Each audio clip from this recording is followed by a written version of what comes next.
পার্বত্য চট্টগ্রামে কিন্তু বাংলাদেশ সরকার যুদ্ধ করছে না। পার্বত্য চট্টগ্রামে যে যুদ্ধটা হচ্ছে সেটি হচ্ছে তথ্য যুদ্ধ। এই তথ্য যুদ্ধের বিরুদ্ধে লড়াই করতে গেলে তথ্যের প্রয়োজন, এবং এই তথ্য আসে স্টাডি থেকে, পড়াশোনা থেকে, গবেষণা থেকে, লেখালেখি থেকে। তো আমি স্টুডেন্টদেরকে অনুরোধ করব যে অন্তত আপনারা যদি সত্যিই পলিসি নির্ধারণ করতে চান, যদি সত্যি এই লড়াইটা করতে চান, অন্তত পার্বত্য চট্টগ্রাম বিষয়ে পড়াশোনা করবেন। কারণ এটা একটা বড় গ্যাপ, বড় শূন্যতা এবং বড় দুর্বলতা এই লড়াইয়ে, দেশের স্বাধীনতা সার্বভৌমত্ব রক্ষার এই লড়াইয়ে।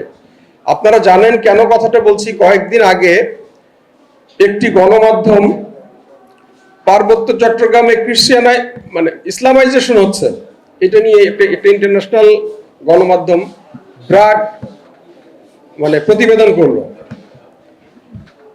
তারা ম্রো জনগোষ্ঠীর উপরে ইসলামাইজেশন নিয়ে করলো। আপনারা জানেন যে যারা মুরং পার্বত্য চট্টগ্রামে মূলত বান্দরবনে বসবাস করে, এই মুরংদের মূল ধর্ম আসলে এরা আগে সর্বপ্রাণবাদী বা প্রাকৃতিক ধর্ম তারা পালন করত। 80-র দশকে তারা ক্রামা নামে একটি নতুন ধর্ম তারা নিজেরা সৃষ্টি করে সেটাতে কনভার্ট করে।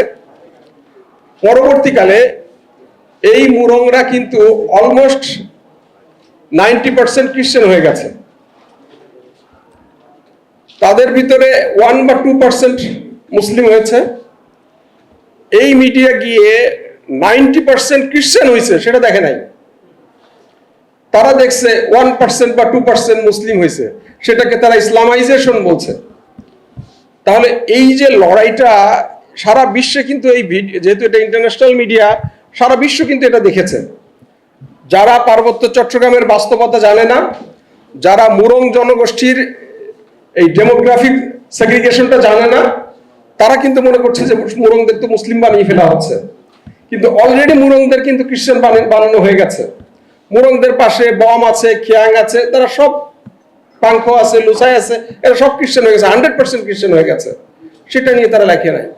তারা গিয়েছে মাদ্রাসায় ছোট ছোট শিশুদের নিয়ে বলছে তাদের নাম পরিবর্তন করে দেয়া হচ্ছে।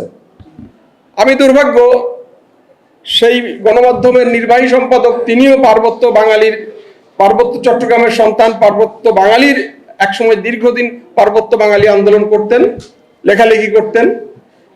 তিনি লিখলেন যে ছোট ছোট বড়দেরকে কনভার্ট করা যায়, বাট ছোট ছোট শিশুদেরকে কেন কনভার্ট করবে।